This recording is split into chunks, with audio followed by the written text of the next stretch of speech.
오늘은 웨스터민스터 소요리 문답 28문에 해당하죠. 그리스도의 높아지심에 대해서 말씀을 나누겠습니다.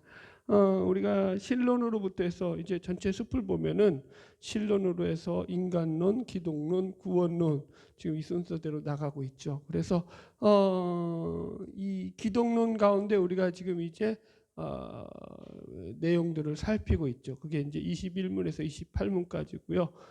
이제 그 다음에 구원론 그리고 종말론으로 이렇게 이어질 것입니다. 그래서 오늘은 이 기독론 가운데서도 이 28문의 그리스도의 높아지심에 대해서 이제 말씀을 나누는데요. 잠깐 기독론을 들어가기 전에 우리가 이제 기독론 이제까지 해왔던 거 21문에서 28문의 내용을 좀 복습하고 들어갈게요. 여기 제가 이제 대충 기록해 놨죠. 제가 나눠드린 자료에. 그래서 우리가 21문부터 이제 구속자 그리스도에 대해서 배웠어요. 하나 딱 기억하실 게 뭐냐면 양성 1인격이라는 거예요. 양성이라는 거죠. 참 하나님이시자 참 인간이 한 인격 안에 있으신 거예요. 그죠? 이게 그래서 아주 중요한 용어라고 했죠. 그래서 양성 1인격. 그래서 참 하나님이 참 인간이 되신 그 이유가 뭐라고요? 인간이 되셔서 참 사람이 되심으로 말미암아 우리가 지은 모든 죄를 대신 담당하시고 우리를 구원하시는 구속자가 되시기 위함이다 라고 설명을 했죠. 그래서 구속자 그리스도에 대해서 달았고요. 두 번째로 이제 그리스도의 삼중직이죠. 기독론에서. 그래서 이제 선지자로서 또 제사장으로서 왕으로서 그 직분을 행하신다. 그래서 예수님은 선지자로서 지금도 우리 가운데 하나님의 말씀을 알려주시고 계시죠. 그래서 우리가 말씀을 깨닫게 하시죠.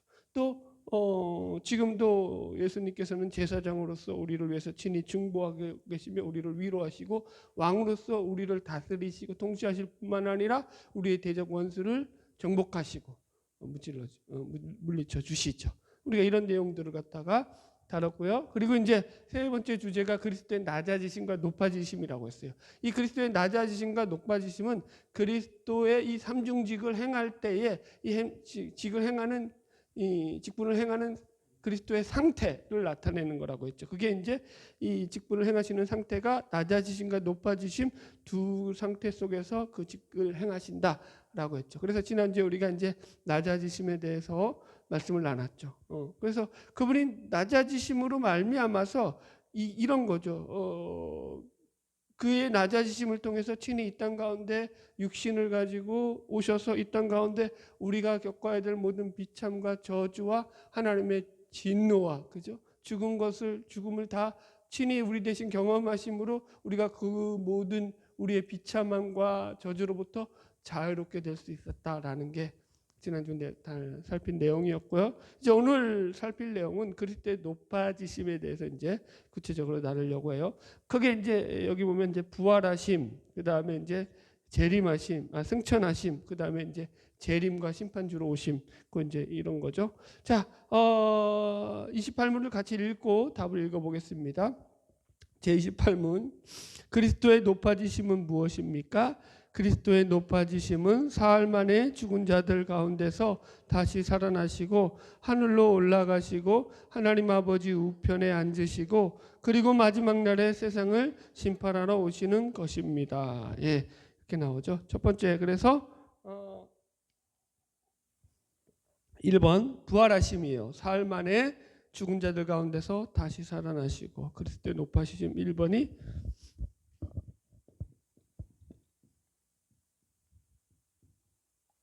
예수님의 부활하심.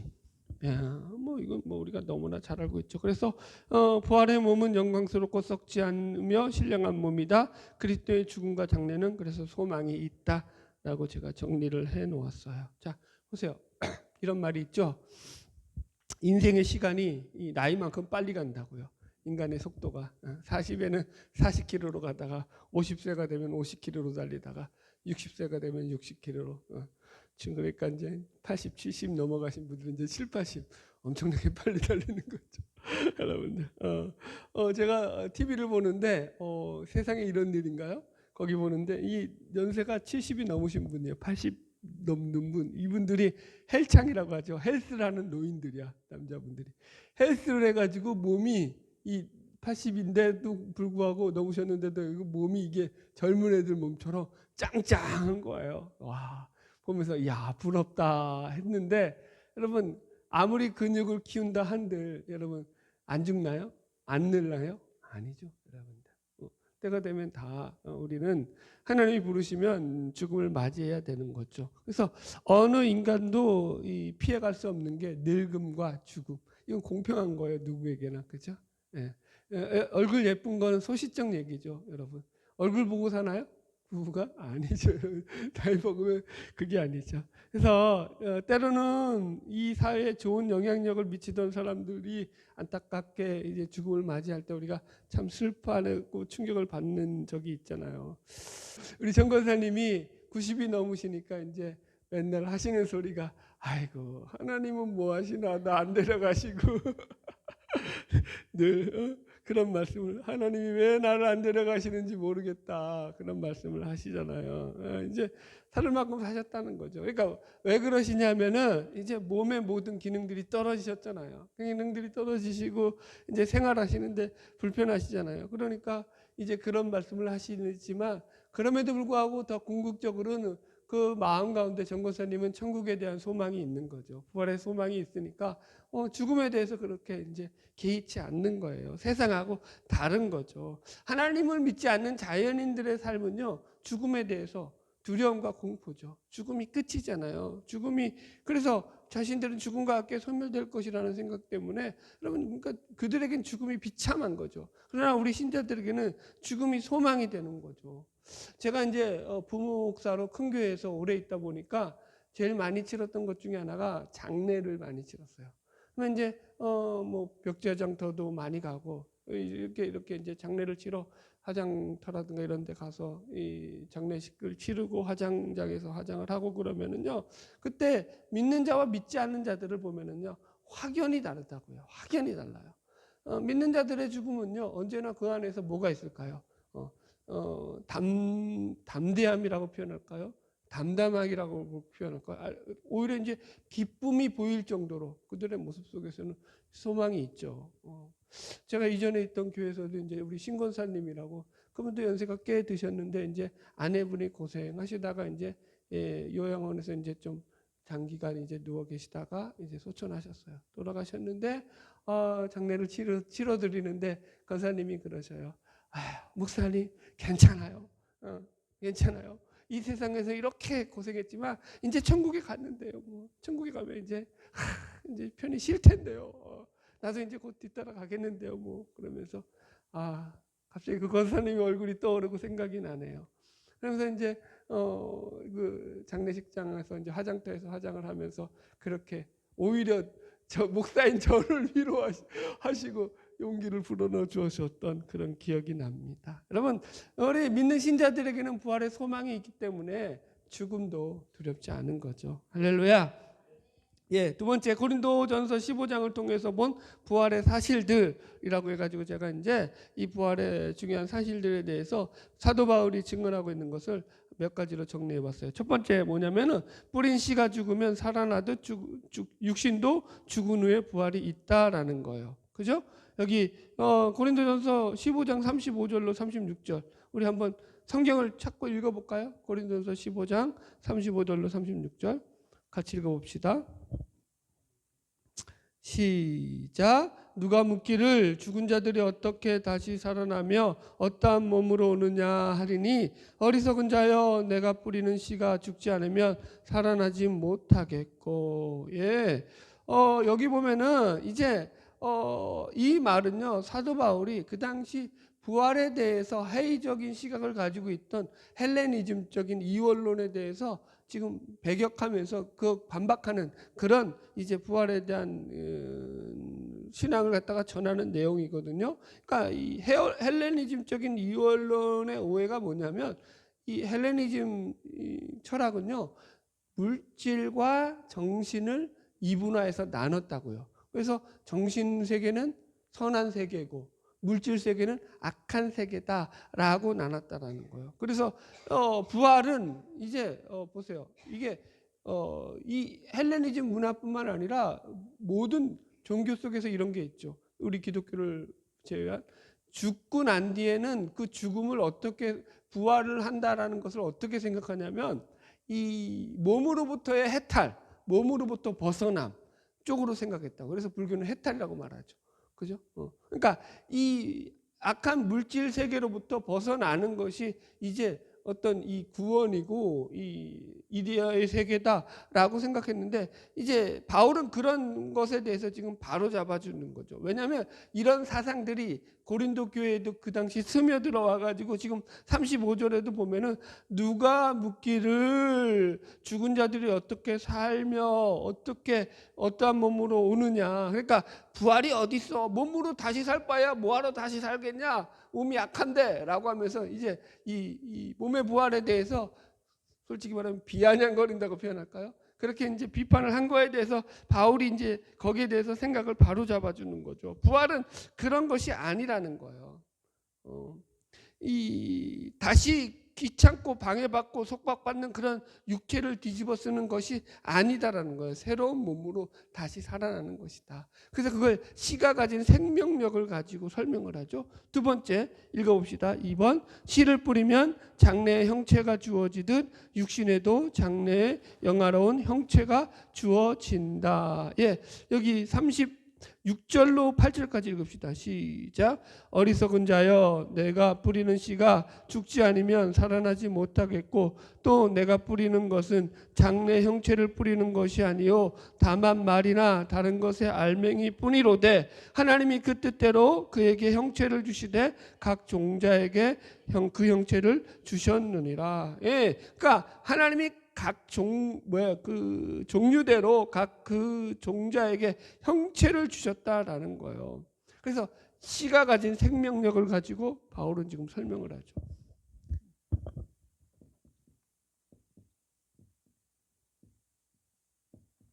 씨의 생명력인데 뭐가 있다는 거예요? 여기에 형체가 있다는 거예요. 각 종자의 형체가, 그죠? 그렇죠, 여러분들? 그래서 보세요. 씨를 뿌리면 그 씨가 자라서 열매를, 나무가 되고 열매를 맺잖아요. 그러면은 보세요. 씨의 형체와 그 씨가 자란 나무 형체가 똑같나요? 전혀 다르죠. 형체가 다른데, 그러면 보세요. 씨는 그러면은 물질이고, 그러면 자란 나무는 그럼 정신인가요?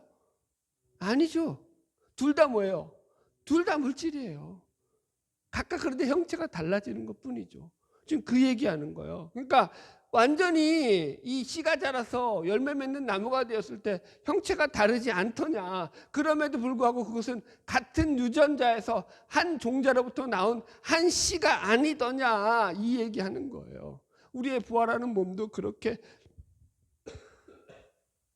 각각 다른 형체를 가지고 다른 몸을 입고 부활할 것이다 라고 얘기하는 거죠. 네. 그래서 여기 보면 40절부터서도 그래서 각각의 형체가 있다는 얘기를 하잖아요. 39절부터 41절까지 쭉 읽어볼까요? 시작. 육체는 다 같은 육체가 아니니 하나는 사람의 육체요, 하나는 짐승의 육체요, 하나는 새의 육체요, 하나는 물고기의 육체라. 하늘에 속한 형체도 있고 땅에 속한 형체도 있으나 하늘에 속한 것이 영광이 따로 있고 땅에 속한 것의 영광이 따로 있으니 해의 영광이 다르고 달의 영광이 다르며 별의 영광도 다른데 별과 별의 영광도 다르도다. 아멘.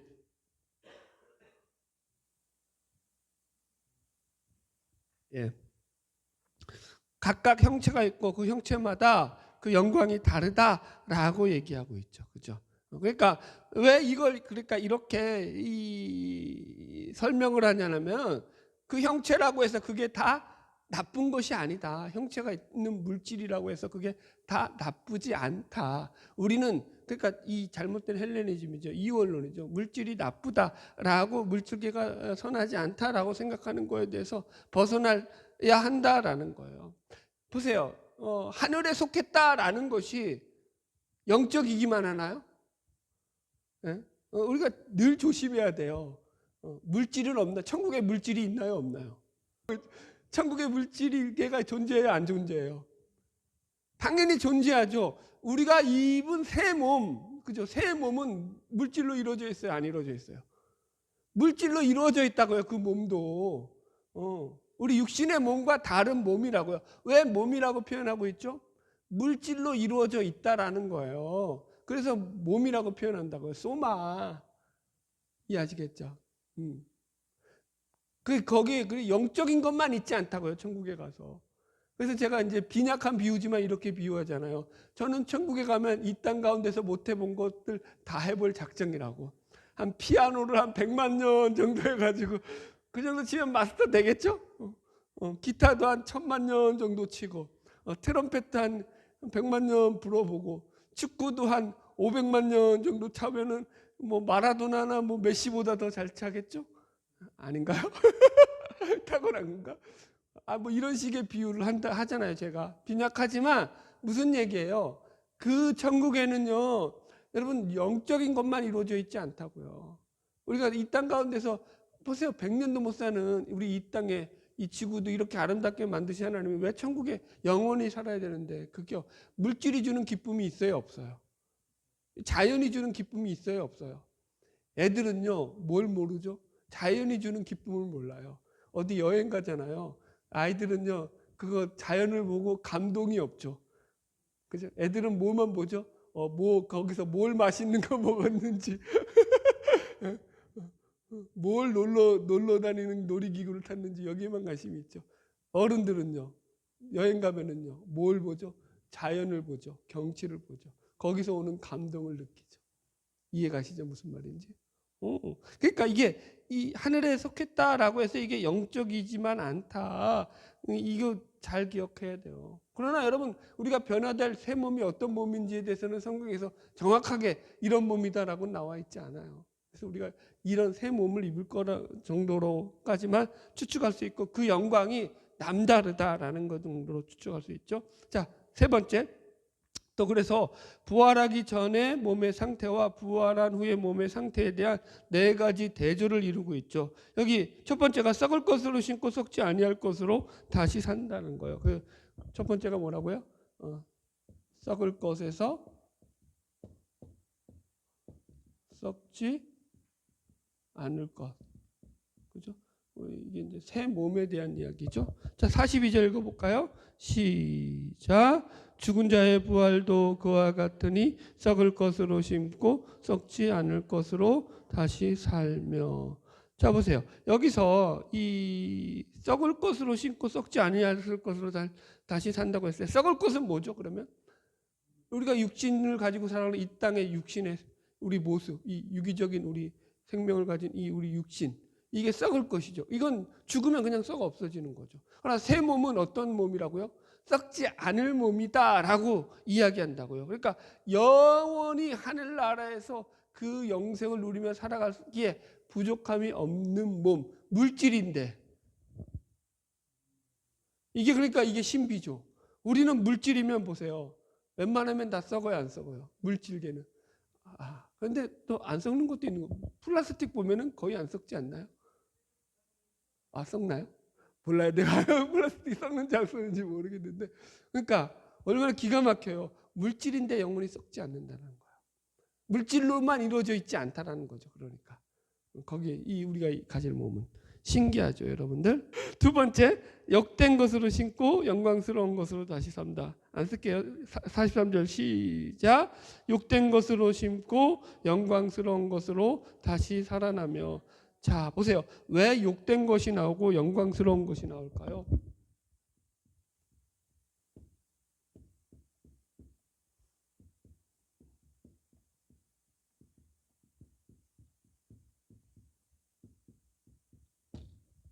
자, 욕되에 따른 많은 의미가 뭐냐면은 죄로 말미암아 오염되어 있다라는 거예요. 욕되다는 게. 그러니까 이제 이런 거죠. 그 죄된 본성 가운데서 우리는 그 죄에 오염된 상태에서 늘 육신의 연약감을 가지고 이 땅 가운데 살아야 되기 때문에 욕된 것들을 경험해야 되죠. 우리 욕 보셨습니다 이런 인사잖아요. 그죠? 그거 딱 맞는 말이에요. 우리 욕 보고 살죠. 우리는 늘 육신을 가지고 살기 때문에. 그죠? 그러나 이제 새로운 몸은 어떤 몸이라고요? 영광스러운 몸이라는 거예요. 그러니까 부활한 몸은요, 죄로부터 자유로운 몸이다, 아니다. 자유로운 몸이 된다라는 차원에서 그 몸이 영광스럽다. 하나님의 능력과 하나님의 권능을 덧입은 몸으로서 그 영광 가운데 거하는 몸이 되기 때문이다. 세 번째, 다 약한 것으로 신고 강한 것으로 다시 산다. 그죠? 약한 것이라는 것도 마찬가지죠. 다 육신이 가진 연약함으로써 약하다는 거고, 반대로 강하다라는 것은 그게 비록 물질적인 요소가 있음에도 불구하고 부활을 입은 그 새 몸의 상태는요, 하나님 나라에서 영원한 왕노릇을 할 정도로 강한 몸이다라고 우리에게 설명을 하죠. 그 다음에 라번은 육의 몸으로 신고 신령한 몸으로 다시 산다. 자, 43절 44절 같이 계속 읽읍시다. 시작. 욕된 것으로 신고 영광스러운 것으로 다시 살며 약한 것으로 신고 강한 것으로 다시 살며 육의 몸으로 신고 신령한 몸으로 다시 살아나나니 육의 몸이 있은즉 곧 영의 몸도 있으니라. 그죠? 그러니까 육의 몸이 있고 영의 몸이 있다라는 거예요. 그래서 이걸 갖다가 육의 몸과 신령한 몸이다라고 이야기한다는 거예요. 그래서 이게 그러니까 신령한 몸이라는 게 육의 몸과 영의 몸은 이렇게 나누는 게 좋아요. 그러니까 이 육의 몸은요, 온전한 하나님과의 교제로는 합당치가 않아요. 그죠?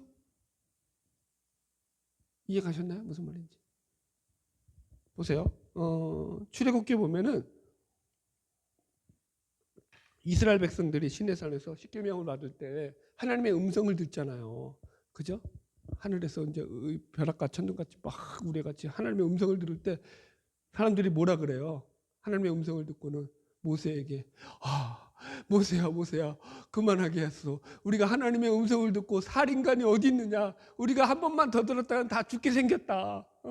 이제는 하나님이 우리에게 직접 말하지 말고 당신을 통해서 우리에게 그냥 하나님 뭐라고 하셨는지 듣게 해라. 그죠? 뭔 얘기인지 알겠죠? 이 육신이라는 것은요, 거룩하신 하나님과 대면할 수 있어요, 없어요? 그런 차원에서 육의 몸이라는 거예요. 하나님과 직접 대면할 수 없는 몸이에요. 대면해서 살 수가 없다고요. 그러나 이제 영의 몸, 신령한 몸이라는 건 뭐예요? 천국에 가면은 하나님과 직접 대면하면서도 살아갈 수 있는 몸으로 덧입게 된다라는 차원에서 지금 무슨 몸이라고 말하고 있다고요? 신령한 몸이다. 대충 설명됐죠?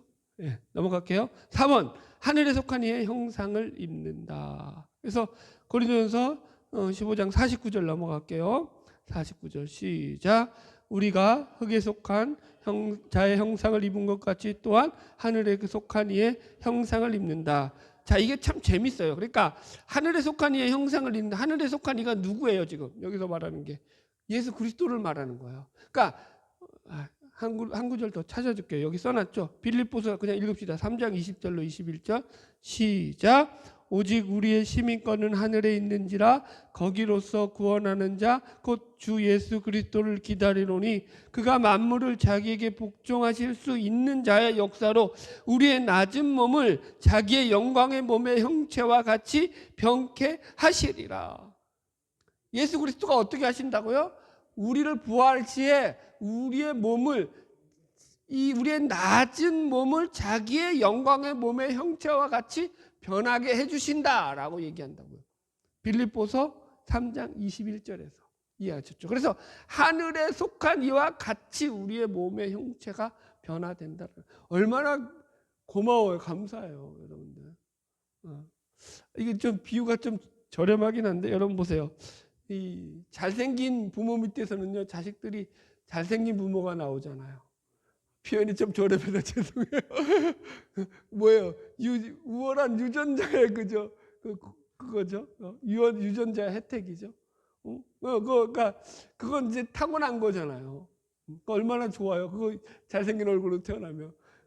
이제 저는 좀 혜택을 덜 받았죠. 어쨌든 뭐 여러분들도 뭐 저랑 별반 다를 것 같지는 않고. 여튼 그런데 보세요. 이 하나님의 아들의 형상, 그 형상, 그러니까 하나님의 형상을 유일하게 본받았던 자가 예수 그리스도라고 얘기해요. 그리고 그 형상을 또 우리가 본받는 자들로서 우리가 하나님의 아들의 형상을 본받는다고 지금 얘기한다고. 기가 막히죠. 성경에 이런 구절들이 있다니까요. 그래서 여러분, 하늘에 속한 이의 형상을 우리가 본받는다. 그래서 예수 그리스도께서 부활의 몸으로 영광스러운 새 몸을 입었던 것처럼 우리도 이제 그러한 새 몸을 가지고 우리가 변화될 몸으로 영원한 천국에서 살아가게 될 것이다. 그 몸은 늙음이나 죽음이 더 이상 존재하지 않는다. 네. 네. 여러분, 그러니까 이런 걱정하지 마세요. 아니, 목사님, 나는 늙어서 죽었는데 그러면 늙은 몸으로 태어나, 젊어서 죽은 애들은 그럼 젊은 몸으로 태어나고, 그거 아니라고요. 완전히 새로운 몸이라고요. 자, 3번 넘어갈게요. 그리스도의 높아지심은 그리스도의 죽음의 권세를 이기시고 부활하심으로써 죽음을 죽여버리셨다. 그러니까 기독교는요, 이런 거예요. 늙음이나 병듦이나 죽음이나 갈등의 문제를 해결하지 않고 그냥 천국에만 가면 이 모든 문제들은 다 해결되니까 이 땅 가운데 그냥 참고 살아, 천국에만 가면 돼 라고 우리를 유혹하거나 현혹시키지 않는다라는 거예요. 그냥 무조건 천국만 가면 되는 거야. 이 땅엔 소망이 없어, 이렇게 가지 않는다고 했어요. 이 기독교는요, 이 땅 가운데 살아가는 그리스도인들을 향해서도 하나님께서 천국의 기쁨을 미리 맛보는, 부활의 기쁨을 미리 맛보는 신앙을 통해서 우리가 그러한 경험들을 하게 하신다고요. 우리의 삶 속에서. 영적인 기쁨이 있죠. 예수를 믿는데 기쁨이 없나요? 이해 가시죠? 그만할게요. 설명 다 할까? 진도 빨리 나가야 되니까. 자, 두 번째, 큰 두 번째, 하늘로 올라가시고 승천하셨다. 그리스도의 부활체는 더 높고 완전한 영광의 몸으로 변화하셨다. 여러분, 그래서 그리스도는 부활 후에 하늘로 올라가셨고 부활로 영화롭게 변하신 그리스도의 몸은 승천을 통해서 더 높은 영광된 몸으로 부활을 하셨습니다. 그래서 우리도 그리스도와 마찬가지로 부활하여서 저 영원한 하늘나라에 들어가게 될 거예요. 이제 사실은 이제 이 높아지심이 그렇게 내용이 많지가 않아 가지고 제가 이제 자료를 늘리느라고 이제 이 승천에 대해서 이야기할 게 별로 없으니까 뭐 아는 게 있어야죠. 승천에 대해서. 그게 하늘로 본대로 올라갔다가 돈대로 내려오신다는 게 다니까 구름 타고 올라가셨다고. 그러니까 이제 천국에 대한 내용을 제가 이제 여기다가 삽입시켰어요. 자, 천국이 말하고 성경이 말하고 있는 천국 좀 그래서 살펴봅시다. 첫 번째, 천국이 없는 것들이 있어요. 천국이 없는 것들. 바다가 없다고 해요. 바다가. 계시록 21장 1절. 또 내가 새 하늘과 새 땅을 보니 처음 하늘과 처음 땅이 없어졌고 바다도 다시 있지 아니하더라. 예. 그러니까 이 바다라는 개념이 뭐냐면요. 이 바다로부터 이제 악한 짐승들이 나오잖아요. 바다는 항상 죄된 것들이 올라오는 장소로서 성경에서 상징되는 거예요. 이해하셨죠? 그래서 죄의 유혹과 방황을 상징하는 거예요. 죄로 말미암아 고통을 받는 거. 바다가 상징하는 거예요. 그러니까 죄로 말미암아 생겨나는 모든 분열과 파괴와 전쟁과 신음과 고통과 아픔이 이제 천국에는 없다라는 거예요. 바다가 없다는 게 실제 바다가 없는 게 아니라 아니 그러니까 수정 같은 그게 그죠? 강물이 흐른다고 하는데 왜 바다가 없겠어요? 내가 바다를 얼마나 좋아하는데 그러니까 보세요. 이 땅에서는요. 그러니까 이 죄로 말미암아 분열과 갈등이 얼마나 많아요. 바다에서 올라오는 그 파도와 풍파가 시련과 그죠? 이런 것들이 있잖아요. 남편과 아내가 여러분들 서로 자기가 주인 되려고 서로 싸우면서 가정이 분열되고 파괴되고 깨지는 것들이 얼마나 많냐고요. 이제 그런 게 없는 거죠. 나라끼리 전쟁을 통해 가지고 조금이라도 자신의 자국의 이익을 구하려고 지금도 마찬가지죠. 우크라이나와 러시아와 저기 이스라엘과 또 이쪽 이란과 중동 전쟁으로 확산되지 않나 조마조마해야 되고 이 유가는 이제 또 올라간다 그러고 막 보세요. 천국에는 그런 게 없다고요. 왜? 바다가 없다는 게 뭐예요? 죄로 말미암아서 이제 싸움이 없는 거예요. 죄로 인한. 제가 이제 뒤에 가서 이제 더 설명할게요. 두 번째, 사망과 애통과 질병과 고통이 없다. 그죠? 여기 계시록 21장 4절 모든 눈물을 그 눈에서 닦아주시니 다시는 사망이 없고 애통하시는 것이나 곡하는 것이나 아픈 것이 다시 있지 아니하리니 처음 것들이 다 지나갔음이라라. 그러니까 이것도 마찬가지예요. 이 사망이나 애통이나 질병과 고통은요, 육신의 죄악으로 말미암아서 우리에게 죄에 오염된 몸을 가지고 살아감으로 해서 겪게내는 고통이죠. 아픔이죠. 이런 것들이 없어진다고요. 자, 답은 그 다음에 밤이 없다고요. 그죠? 22절 계시록 22장 5절 다시 밤이 없겠고 등불과 햇빛이 쓸데없으리 이는 주 하나님이 저에게 빛이심이라. 밤이 없다는 것도 흑암이 없다는 거죠. 그러니까 죄로 말미암은 공포와 두려움이 없다는 거야. 어둠이 두렵죠, 무섭죠. 여러분들 보세요. 밤에 길 가면 무서워요, 안 무서워요? 혼자 가면은 껌껌한데 뒤에 누가 따라오면 저도 무서워요. 옛날에 시골에서 외갓집은요 진짜 무서웠어요. 제천인데 외갓집에 이제 방학 때 놀러 가잖아요. 시골길이잖아. 인적이 드물잖아요. 근데 밤에 혼자 걸어가 봐요. 그런데 혼자 아무도 없는데 그 어린애잖아요. 아직 어리잖아요. 그런데 뒤에서 있잖아요. 짐승 소리, 뭐 이런 소리 나면 그때는 전설의 고향이 유행하던 시절이야. 야, 처음에는 천천히 걸어. 나는 괜찮아. 나는 자신 있어. 이렇게 걷다가 뒤에서 갑자기 바라락 소리 나가면 어머나 해가지고 막 외갓댁으로 막 도망쳤던 기억이 나요. 어둠이 가진 거죠. 이 흑암이 가진 두려움, 공포가 있죠. 죄로 말미암아 있는 거죠, 여러분들. 이게 없어진다라는 거예요, 여러분들. 할렐루야. 자, 넘어갈게요. 이제 천국의 반대로 있는 것들, 성삼위 하나님이 함께 계시죠. 그죠? 네. 계시록 21장 3절 내가 들으니 보좌에서 큰 음성이 나서 이르되 보라 하나님의 장막이 사람들과 함께 있으며 하나님이 그들과 함께 계시니니 그들은 하나님의 백성이 되고 하나님은 친히 그들과 함께 계셔서. 그죠? 하나님 우리와 함께 계신다고 했어요. 자, 보세요. 요한복음 14장 3절도 내가 다시 와서 너희를 나 있는 곳에 영접하리니 나 있는 곳에 너희도 함께 있으리라. 그죠?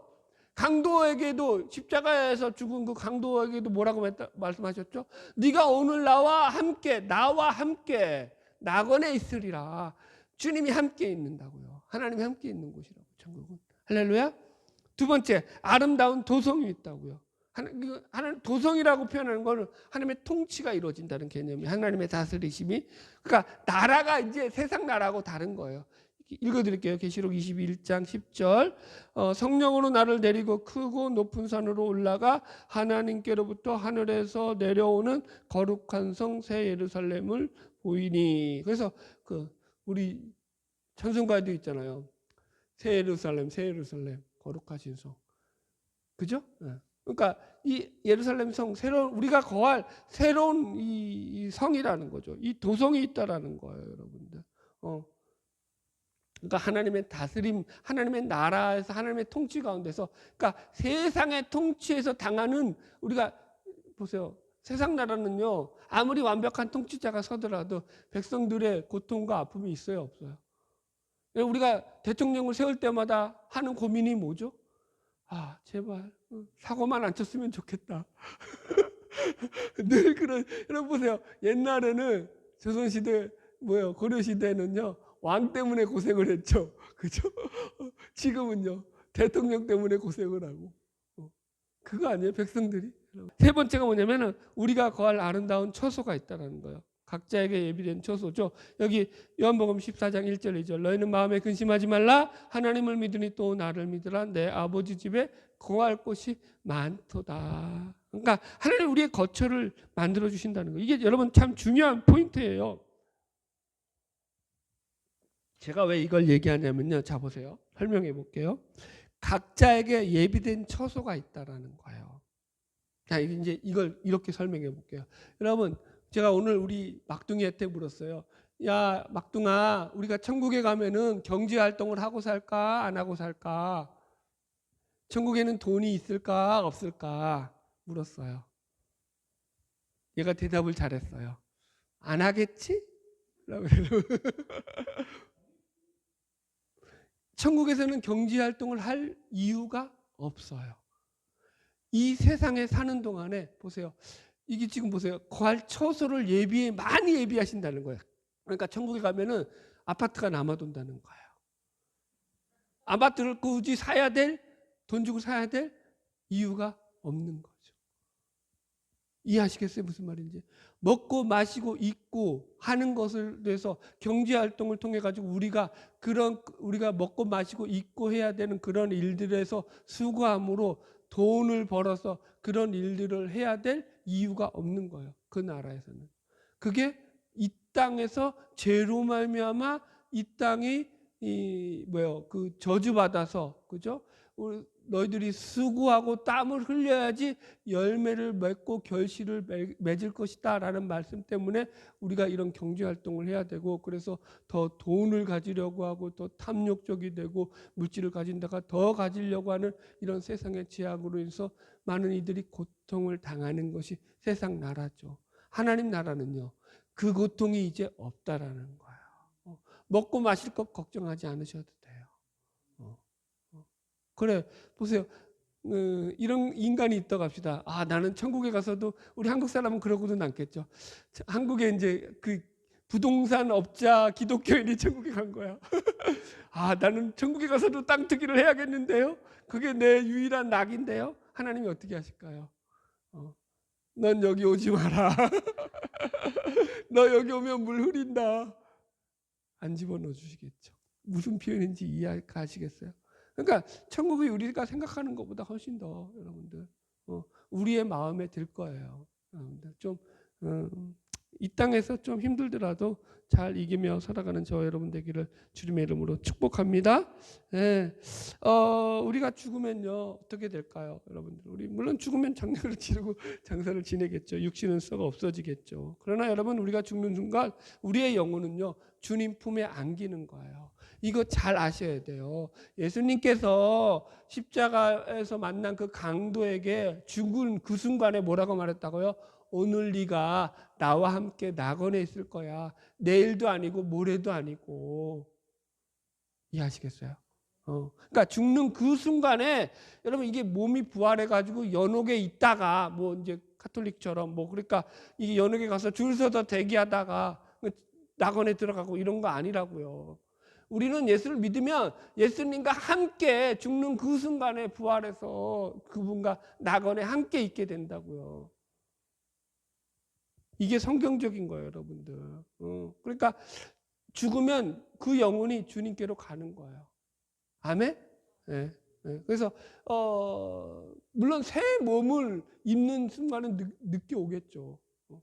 그 새 몸은 이제 그때 여기까지 나가면 너무 어려워지니까 여기까지 합시다. 자, 3번 하나님의 우편에 앉으심. 하나님 아버지 우편에 앉으시고, 그래서 하늘에서 왕노릇하심, 다스리심. 그러니까 하늘에서 왕노릇하시고 다스린다는 것도 신인 동영농적 표현이라고 했어요. 하나님으로부터 교회와 우주에 대한 통치권을 받으심으로 합당한 영광을 얻으신다라는 거예요. 그러니까 우리가 소위의 문답에서 이 나누었듯이 그리스도의 이 세 가지 직분이 있었잖아요. 삼중직이요, 그죠? 선지자로서, 제사장으로서, 왕으로서의 이 직분들이 지금 이제 하나님의 보좌 우편에 앉으심에도 불구하고 여전히 우리에게 그 직분을 높아지신 상태에서 수행하고 계시다고요. 이해하셨죠? 자, 이렇게 비유할게요. 초대교회를 한번 살펴보자고요. 초대교회 시절에 그리스도의 높아지신 상태에서 어떻게 선지자직이 수행하셨나요? 그분은 성령님을, 그죠? 초대교회에 보내주셨죠. 그리고 성령의 충만함을 잊게 하셨죠. 성령을 통해서 끊임없이 하나님의 말씀과 예수님의 말씀을 깨닫게 하셨죠. 그죠? 여러분, 제자들이 사복음서를 기록할 때에 그들이 똑똑해서 기록했나요? 저는 요한복음을 쓴 거 보면 요한이가 이건 천재가 아니고서 어떻게 이렇게 그죠? 완벽한 글. 여러분, 그게 요한이가 똑똑해서 그렇게 빠짐없이 잘 쓴 건가요? 아니죠. 성령의 도움을 받아서. 그죠? 그 말씀하신다고 끊임없이 선지자직을 행하신다고요. 두 번째, 제사장직. 그죠? 제사장직이 뭐랬어요? 중보하시고 위로하시고 구원하시는 일이라고 했잖아요. 그죠? 초대교회 많은 이들이 예수 그리스도를 통해 가지고, 그죠? 그분의 중보기도와 그분의 위로하심과 그분의 구원하심 가운데서 새 희망을 발견하고 새 꿈을 발견하고 믿음으로 살아갔잖아요. 아멘? 왕의 직분 통치하시잖아요. 마귀의 일을 멸하셨다고요. 예수가 들어옴으로 말미암아서. 그래서 죄의 유혹을 끊어지게 한다고요. 자, 보세요. 예수를 믿어도 우리가 죄의 유혹을 받아야 안 받아요? 받죠. 예수를 안 믿는 건 뭐 말할 것도 없고, 예수를 믿어도 죄의 유혹을 받는데, 그 죄의 유혹으로부터 우리가 그 죄의 유혹을 이겨내고 승리하는 믿음으로 갈 수 있는 게 우리의 의지나 우리의 결단이 아니라 왕 대신 예수 그리스도께서 우리를 다스리고 우리를 통치하심으로 우리를 붙잡아 주기 때문이라고요. 자, 이렇게 설명할게요. 이것은 마치 아이가 잘못을 하는데 아버지가 있는 것과 없는 것과의 차이라고요. 아버지가 없는 아이는요, 하나님이 없는 인간은요, 잘못을 하는데 자기가 잘못한 걸 아버지가 없으니까 계속 하죠. 그래 안 그래요? 그래서 계속 멸망으로 간다고요. 아버지가 있으면, 아버지가 있는 아이는 어떻게 하는 거예요? 아버지가 왕으로서의 역할을 하는 거죠. 못하게 막는다고요. 너 그렇게 가면 안 돼. 다음부터 그렇게 하면 혼날 줄 알아? 라고 경고를 하죠. 그래서 그 짓을 못하게 한다고요. 그게 누가 하시는 거라고요? 그리스도께서 왕으로서 그 일을 행하신다고요. 그래서 죄의 유혹을 이기게 하신다고요. 할렐루야. 넘어갈게요. 네 번째, 세상을 심판하심. 마지막 날에 세상을 심판하러 오신다. 계시록 19장 11절. 또 내가 하늘이 열린 것을 보니 보라 백마와 그것을 탄 자가 있으니 그 이름은 충신과 진실이라. 그가 공의로 심판하려 싸우리라. 아멘. 그러니까 재림하신 주님으로부터 악인은 영벌의 심판을 받아 영원한 불못에 떨어지고, 하나님의 자녀들은 영생의 심판을 받고 영원한 영광을 누리게 된다라는 거죠. 할렐루야. 네. 여러분, 심판이 있다는 걸 우리가 늘 기억하고 살아가는 거죠. 여기까지 이제 우리가 그리스도의 높아짐으로 해서 우리에게 이루어지는 그 신앙의 유익들을 살폈습니다. 적용적 교훈입니다. 그리스도께서 낮아지심과 높아지심으로 말미암아 우리는 낮아짐과 비참을 겪지 않고 부활의 영광을 영원히 누릴 존재가 되었습니다. 그리스도가 낮아지심과 높아지심의 두 상태를 거치며 획득한 모든 것들이 이제 하나님의 자녀인 우리에게 주어집니다. 이 영원한 영광의 승리와 기쁨 가운데 살아가기를 바랍니다. 할렐루야. 그래서 여러분, 우리가 이런 거예요. 우리가 이 땅 가운데 살아갈 동안에 우리 영원한 그 영생을 준비하며 사는 신자들이라는 걸 잊지 마시고요. 이 땅에서도 우리는 얼마든지 기쁨과 소망을 가지고 살아가요. 이 땅의 것들을 여러분들 우리가 이게 다야, 이 땅이 다야 이렇게 안 산다고요. 그래서 이 땅은요, 어떻게 보면 훈련소와 같죠. 훈련을 잘 받아야 되죠. 천국에 가서 여러분 고생하면 얼마나 불쌍하겠어요. 천국에 가서도 계속 나머지 공부하고, 그렇죠? 그러니까 이 땅에서 훈련을 잘 받는 거죠, 여러분. 이런 거죠. 우리가 이제 좋은 표정 짓는 연습을 해야 되는 거고요. 말 예쁘게 하는 연습을 해야 되는 거고요. 상대를 위로할 줄 아는, 그러니까 상대를 보고 공감해 줄 줄 아는 그런 훈련을 해야 되는 것이고요. 예의를 지키는 훈련을 해야 되는 거고요. 이런 것들이 여러분들 참 인격이 아무것도 아닌 것 같은데, 그런 훈련을 통해서 하나님 나라의 백성답게 아름다운 하나님의 역사를 이루어가는 거죠. 제가 두 나라 시민에서도 했지만, 예수를 믿으면 잘못 가면은요, 이 믿음이 그 사람을 어떻게 만다고요? 특별한 우월의식을 생기게 만들어요. 잘못된 선민의식을 생기게 만들어요. 그래서 나는 예수 믿고 너는 안 믿어가 상대방과 나를 분리시켜 버려서 어떻게 해버릴까요? 교만해지고요, 비상식적이 되고요, 무례해지고요, 건방져지고요. 그런데 이렇게 가면 안 되는데, 이런 류가 우리 기독교 안에 얼마나 많이 침투해 있는지. 왜 예수를 믿는데 무례해지죠? 보세요. 목사가 예수를 믿는데 무례해지면은 그게 여러분들 정상인가요? 비정상이죠. 예수를 믿으면 믿을수록, 예수가 들어오면 들어올수록 어떻게 되죠? 겸손해져야죠. 벼는 익을수록 고개를 숙이듯이. 마찬가지예요. 믿음이라는 건 그런 거예요. 예수의 그 충만함이 우리 가운데 들어오는 건데 더 섬김의 자리로 가고 또 희생의 자리로 가고 우리가 더 아름다운 것들을 꿈꾸게 되는 거죠. 그러니까 여러분들 이 믿음이 주는 기쁨과 그 희망이 우리 가운데서 이제 생겨나야 되는 거죠. 그래서 성령님이 우리를 붙잡아 줘야 되는 거죠. 이 믿음을 가지고 승리하는 저와 여러분 되기를 주의 이름으로 축원합니다.